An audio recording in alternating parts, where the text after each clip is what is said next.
I'm gonna tell you 5 things that I hate and love about the original Diamond and Pearl on Nintendo DS. The remakes of these games have just come out, so I thought it'd be interesting to compare those with the originals to see if they fixed the original game's flaws and expanded on its highlights. I will say the originals are some of my favorite Pokemon games, so its flaws are more of minor nitpicky points, especially in the lower end of this list. But as we get closer to the number 1 spots, the pros and cons become a lot more serious. Basically, I'm gonna go back and forth saying one aspect I like and one I dislike as we build up to my favorite aspect of the game, and of course, my least favorite as well. Okay, so turn your hats backward, grab your Pokeballs, and let's get this started.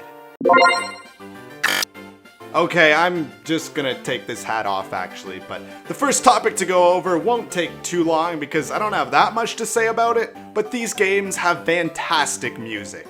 Seriously, there's the bumping, upbeat route tracks, which were always great when traversing these areas, and then the more calm and atmospheric themes from the lake areas, and even some of the routes as well. Plus the battle themes for the legendaries on the Spear Pillar were awesome too. All these great tracks just added to the whole gameplay experience, and especially to the atmosphere of the game. You know, I'm not a musical composer or anything, but I just know that I like all of these songs. And let's just say I'm really excited to hear all of them in the remake. Okay, so now moving on to the worst, and this first one is kinda nitpicky, but that's just because there wasn't too much I didn't like about this game, but man, the honey tree catching mechanic was so annoying to try and use. Basically, this feature was literally only used in these games and never brought back. So if you don't know, you could actually buy honey and then slather them on specific honey trees that you would then come back to in order to catch a Pokemon stuck in the honey. Thing is, you'd have to wait 6 hours for a Pokemon to even appear, and if you wait more than 24 hours, the Pokemon and honey will both be gone. So there's a specific time window you must come back to. But even if you do, there's also a chance that no Pokemon will even be caught and you have to try again. What? So it is a literal pain if you want these exclusive honey tree Pokemon, especially Munchlax for some reason. He has a whopping 1% chance of appearing on the tree, and will only appear on 4 of the 21 possible honey trees at that. Oh my god, with these odds I'd expect to get an Arceus or something, not a Pokemon that evolved into something that was literally required to fight in the previous games. Ugh, needless to say, this was one mechanic I could do without.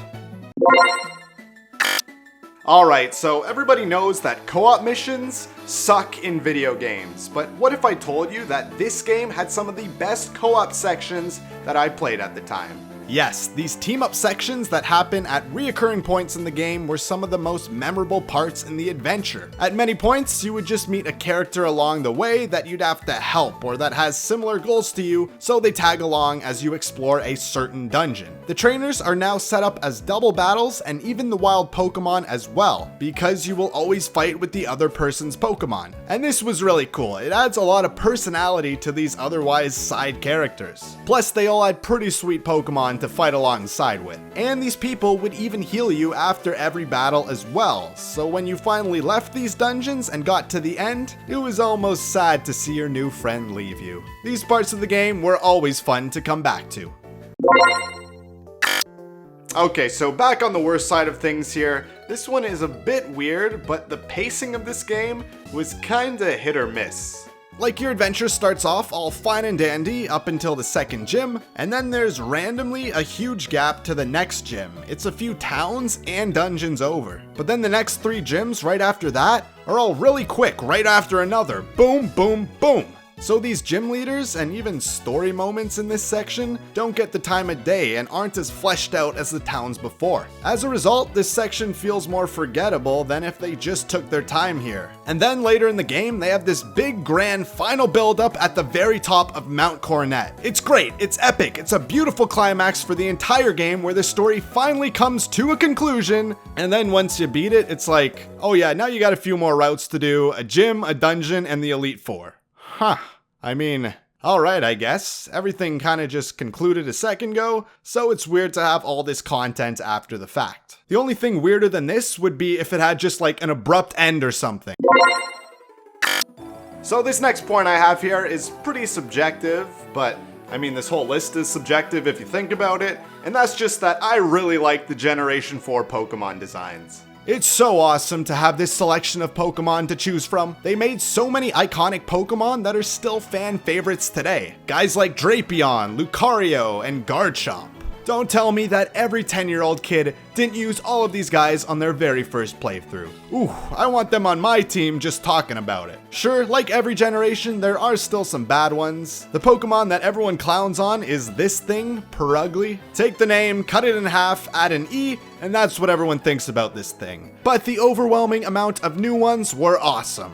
Oh, and plus they made a bunch of new evolutions to old Pokemon, and I absolutely love all these new forms. These guys also had really great stats too, making them an easy choice for your team, and most of them were somewhat relevant in the competitive scene too. Plus the pre-evolutions a lot of the times were pretty useless Pokemon, so it's nice to see this boost in usability. Man, these Pokemon designs were great. So with those nitpicky complaints out of the way, I think it's now time to talk about the more serious problems that I have with this game. So why don't we just start with the amount of HMs that are required to use. Yes, you know the moves, the ones that let you interact with your environment outside of battle and are often required to get through certain routes and areas. But the thing is, there are absolutely so many of them in this game, and most of these moves, other than a few exceptions, were pretty bad moves in general. Things like Rock Smash, Cut, and Defog. And yeah, Defog especially sucks as a move, for single player at least. So because of this, you often have to carry a random Pokemon just to use your HM moves on your team, and have to put away your real good Pokemon in the PC just to get through a certain area. And that starts to become very annoying. It goes against the whole idea of Pokemon, being able to choose and customize your team any way you want, and not have to teach your Pokemon a bunch of crappy moves. Pokémon Diamond and Pearl. Too many HMs.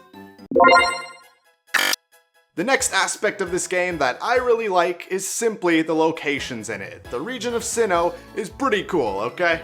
This was actually the first Pokemon game that had 3D models since it was now on the DS. And I guess they wanted to show off the hardware more or something, because they made this region very mountainous with a lot of depth in it. From all the routes and all the different towns, everything was a lot more dynamic. And this region just had a lot of locations that were really memorable and stuck with you. There's the super north town of Snow Point, the marsh areas, and who could forget the climax on the highest point of the map up on Mount Cornet. Plus this region had a lot of totally optional secret areas to discover. There's old haunted chateaus, an abandoned iron factory, and a bunch of secret caves. I swear this region was absolutely littered with secret areas to discover. And overall, this whole map was just a lot of fun to explore. Okay, so the next thing that I dislike about this game is... Actually, hang on a sec, guys. Let me just kill this Blissey real quick.